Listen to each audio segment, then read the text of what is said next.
the whole locking up in my room thing, which I couldn't help her there. I gave her a key to my apartment.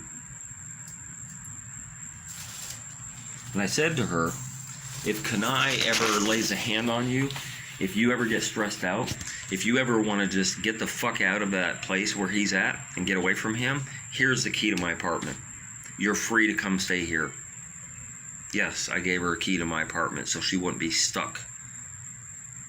And I've given her money before too. And those are other stories I'll tell. I didn't always just hand her money. It wasn't like that. It was more, okay, for a recent story, for example. I have another YouTube channel, and on that channel, I hit 100,000 subscribers. And I put out there a little informal test. Not a test. I was trying to get people's opinion. I want to give out $1,000 US. Should I do it to 4 people at $250 each? Should I do it to 2 people at $500 each, or 1,000 to 1 person? And everybody chimed in and said that I should split it up to 500 for 2 people. So that's what I did. But I got a lot of scammers from Africa trying to scam me out of this $500, and I couldn't figure out if they were real or not. One guy was real, although I just feel like maybe I made a mistake on that.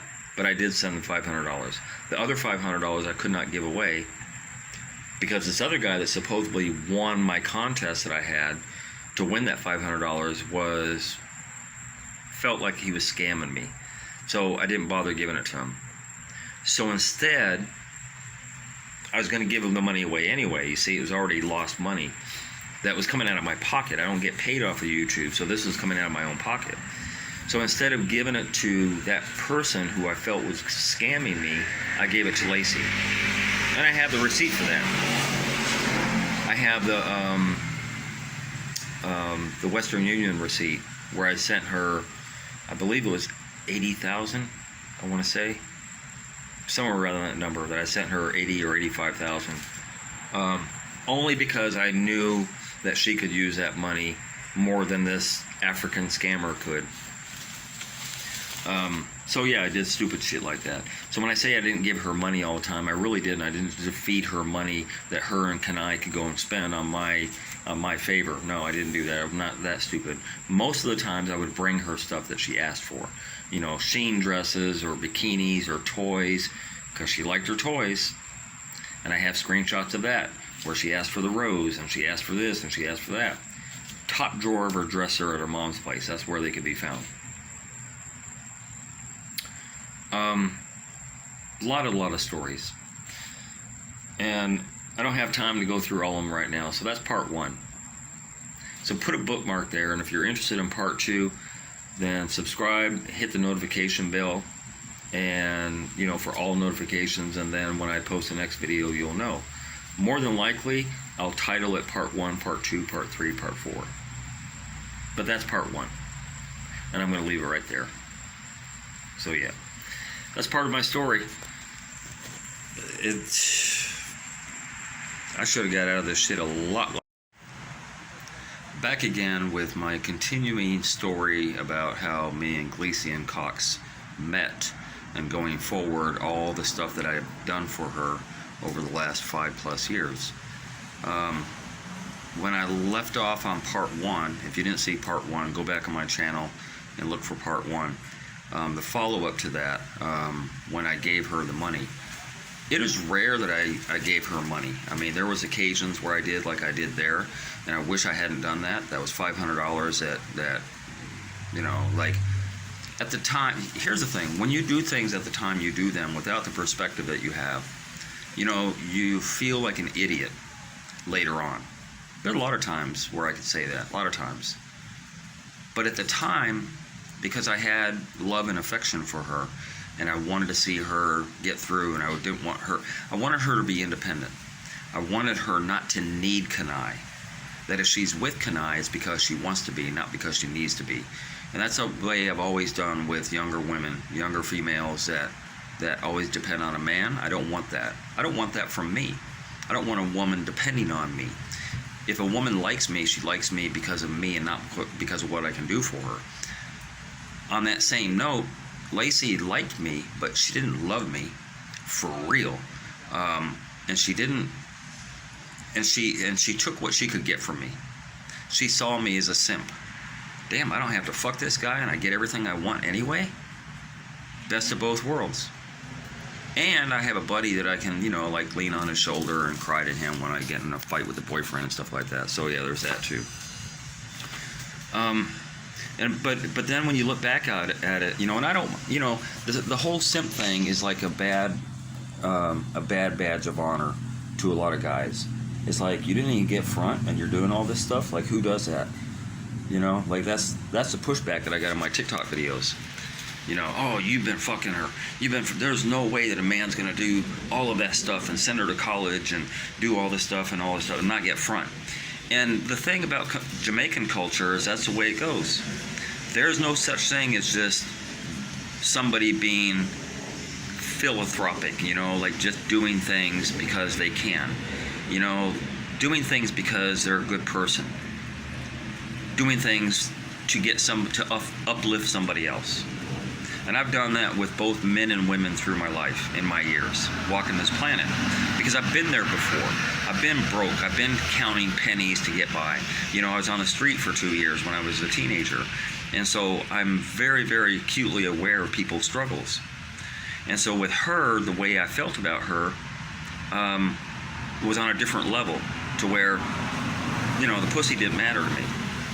It did not matter, because we were deeper than that.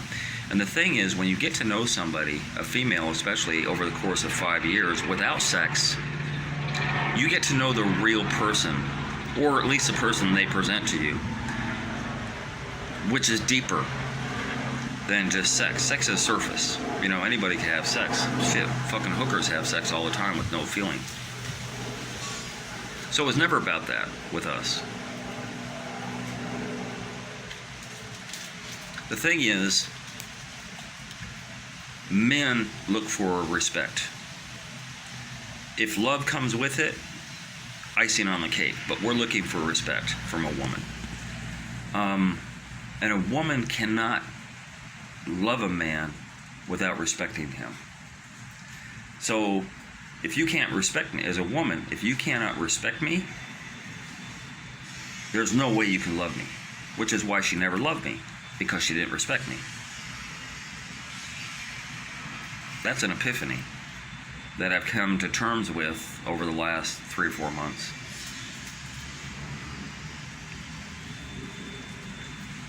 I didn't really care if she loved me or not. When I told her back in January, I'll talk about that in a later video, when I told her back in January that I was in love with her, December, that I was in love with her, and there was no reciprocation required. There was nothing you have to do. It was just a stronger feeling that I had for her. And she's like, yeah, well, I don't feel the same way. Cool, it doesn't matter if you love me or not. Respect me. But a woman can't love you if they don't respect you. So obviously she had neither. Anyway, going on with my story. I get sidetracked because there's a lot of stuff to tell. I get sidetracked easily. 2018, after I met her, she broke up with the cop, went to Kenai. Kenai had her on lockdown a lot. We used to do the little rides from her work down to Rockabessa. She'd catch a taxi going the rest of the way home. That's where I left off.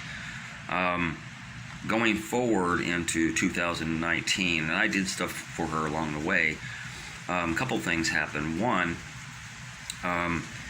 she ended up going into a nursing program, meaning LPN.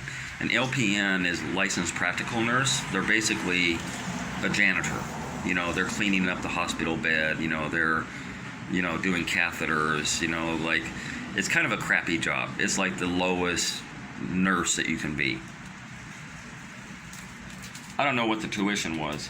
I think it was $125,000 or something like that to go through that course. And that course is supposed to be about 3 months long. But it took her over a year to finish that course because she was doing Saturdays, right? She worked full-time at a bank, and she was doing Saturdays alone, going 1 day a week. So it took her a long time to finish. And I wasn't really aware of that. I was sort of aware that she was busy on a Saturday, but I wasn't sure what it was because she never really came to me and told me. When I found out that she was going to this LPN course, I said, damn, you know, what could I do to support her? So I started sending her $1,000 credit, a Digicel credit, every Sunday. Every Sunday night, I would send her $1,000 Digicel. And at first, she's like, what's this for? And I'm like, this is my way of supporting you through your nursing school. So it's something you don't have to, it's something you can rely on to where you don't have to rely on Kanai to get you a phone credit. So that's just something I could support her on. And no, she didn't ask for it. That's just the way I am. Sorry.